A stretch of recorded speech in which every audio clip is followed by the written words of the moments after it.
Front Mission Gun Hazard came out only in Japan way back in 1996.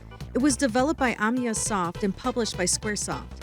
Thankfully, this game was translated by Eon Genesis so English speakers can play this game too. This is a side-scrolling RPG that was recommended by Techno Zombie, and even though you can play it online for free, I couldn't help myself and instead bought a physical copy. I didn't know what to expect going into this game, but the cover art had piqued my interest, so I went in with an open mind, which I'm grateful for because I really enjoyed this RPG. You play as Albert, but you can name him and all the other characters anything you want. Albert is tasked to protect the president, which doesn't work out well for him. He ends up leaving the country and becomes a mercenary, where he begins to gather a ragtag group of misfits to take on the world and save the president. Having played Cybernator, you can appreciate the evolution of the game mechanics. You still get similar actions, jump, attack, block, special moves like the familiar knuckle punch. You also get to leave the Wanzer. I thought this was a nice addition to the gameplay, but it was kind of annoying because I couldn't dash as easily as I'd like to. And that was more of an input error than a game error. The controls are still multi-directional, but man, it's so much smoother to aim than in Cybernator. There are still upgrades to your weapons, but now you buy them and level them up.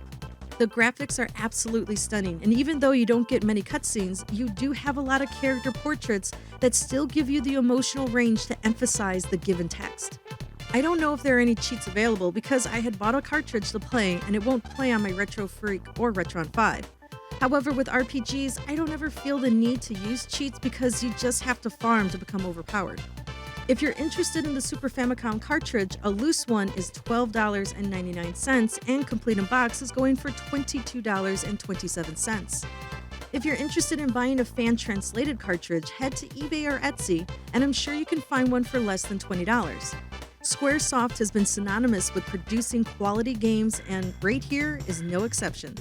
The soundtrack surprisingly invokes the sentiment needed to complement the story, whether it was happy, stressful, or sad.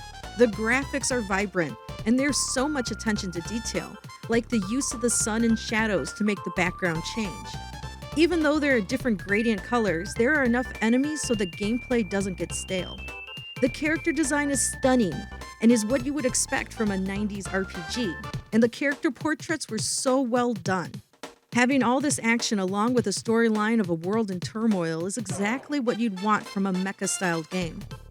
Adding the RPG elements of leveling up weapons and gear, plus having areas to farm, makes this game a charm to play. I couldn't recommend this game enough. Find it, play it, and if you're a collector, own it.